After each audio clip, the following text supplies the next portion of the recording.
Bonjour et bienvenue dans cette nouvelle vidéo. Aujourd'hui je te montre comment résoudre des systèmes d'équations. Ok, alors un système d'équations c'est quoi? C'est simplement en gros deux équations ensemble. Il n'y a plus une mais il y a deux inconnues, x et y par exemple, et il faut utiliser une méthode pour pouvoir trouver la valeur de x et y. J'ai plusieurs exemples ici sous la main. L'idée dans cette vidéo, ça va être de voir une des deux ou trois méthodes qu'il existe. Ok, je ferai une autre vidéo avec l'autre méthode et peut-être après on fera genre des mix ou des problèmes. Ok, c'est parti. Je commence avec ce système-là. Donc ici, on va résoudre ce système par substitution. Donc on va utiliser une méthode qui s'appelle la méthode de substitution. Tu vas voir directement comment ça marche, c'est pas très compliqué. Donc l'idée c'est de recopier le système, ok, en isolant. Donc je prends une des deux équations, la plus simple, ici ça va être la première, et j'isole soit x, soit y. Donc ici c'est très facile, je fais simplement passer le moins y de l'autre côté, qui devient donc plus y, et c'est bon, j'ai isolé x dans ma première équation. Ok. Pourquoi est-ce que je fais ça? Bah regarde, ici j'écris, je lis plutôt, que x est égal à 5 plus y. Donc si je veux, je peux prendre cette deuxième équation et à la place de x, écrire 5 plus y. Attention, je mets des parenthèses ici comme ça, sinon eh bien, ça n'a pas grande valeur, ça n'a pas, il y aura des, me reste dans l'équation plus y, ça bouge pas, égale 13. Qu'est-ce que je fais ensuite? Je distribue le 2 ici devant, dans le but de simplifier mon équation. Voilà, je recopie le reste ici comme ça. 2y plus y, ça va faire 3y. Le 10, je vais le faire passer de l'autre côté, il va devenir moins 10. Donc j'ai 3y égale 13 moins 10, donc 3, je le fais directement. J'ai 3y égale 3, y est égal à 1, en divisant par 3 de chaque côté. Ok? Donc là, j'ai trouvé y, grâce à ma méthode de substitution. Je suis bien content. Mais voilà, moi j'ai quand même aussi envie de savoir x, c'est quoi. Donc qu'est-ce que je fais? Je reprends ma première équation, et je remplace y par 1. Donc j'ai x qui vaut 5 plus 1. Donc j'ai x qui vaut 6. J'ai ainsi trouvé les deux solutions de mon équation. Après, bon, il s'agit de présenter les choses comme votre prof vous le demande. Souvent, on écrit un S égale des accolades comme ça. Et on écrit en fait un point de coordonnées 6, 1. Ok, on peut imaginer que ça, c'est les équations de droite qui se coupent. On cherche à déterminer le point d'intersection. Et ce point d'intersection a comme coordonnées 6, 1. Okay. Si ici, je reprends mon équation et je remplace, ou plutôt mon système d'équations, pardon, je remplace x par 6 et y par 1, ça va marcher, les deux équations seront vérifiées. Ouais. Au niveau de la façon dont je structure mon développement, ça, c'est à voir en fonction de comment votre prof aime bien faire, quoi. Ouais, chaque prof a un petit peu ses préférences à ce niveau-là. Je passe au système suivant. J'ai ici x plus 3y plus 6 égale 0. Et j'ai ici x moins 12 égale 3y.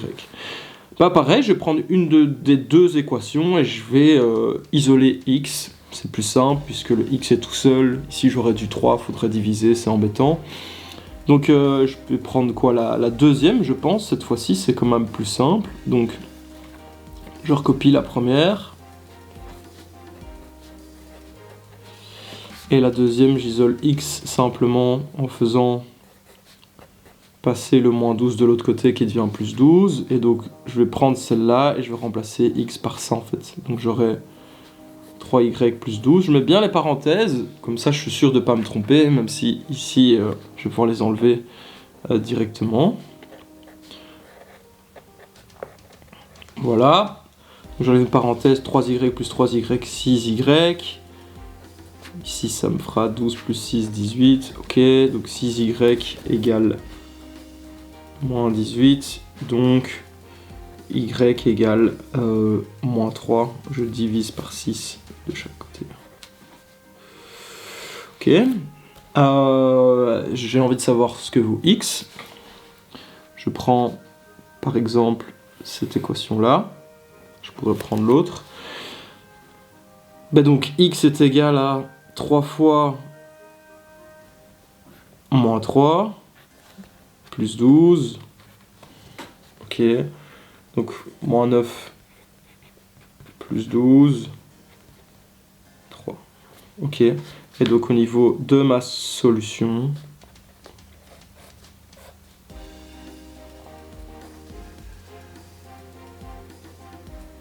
ok. Et je peux du coup reprendre mon système, remplacer x par 3 et y par moins 3 et les deux équations seront bien validées, quoi. Ok, j'en fais un dernier. Lequel des deux je vais choisir? Bah, peut-être un où je dois remplacer... Enfin, où il est préférable d'isoler y. Celui-là, je te le laisse, je vais prendre le plus difficile des deux, à savoir celui-là. Donc ici, je vais faire passer le y comme ça et le 7 comme ça. Ainsi, j'aurai 3x moins 7 égale y. Boum, j'ai isolé mon y. Ici, pour l'instant, je recopie. Si je veux, tu sais quoi, je vais le faire. Je peux aussi, en fait, avant de substituer, mettre un peu de l'ordre dans ce que j'ai, quoi. Je veux dire, si j'ai envie de, enfin voilà, de réécrire par exemple mon truc comme ça, donc pour faire disparaître les moins, que ce soit plus facile à calculer, je peux le faire, rien ne m'en empêche, quoi. Et donc, je prends cette équation-là et je remplace y par ça. Donc x plus 6 est égal à 2 fois, parenthèse, tu vois, sinon on manque la distributivité. On distribue. X plus 6 égale 6x moins 14. Ok, donc 5x égale 20, et donc 4 est égal à x. Ok, donc si je reprends, bah, ici c'est plus simple, quoique, moi je prends celui-là, ok. Donc j'ai 3 fois 4, 12, moins 7 égale y, y égale 5. Solution.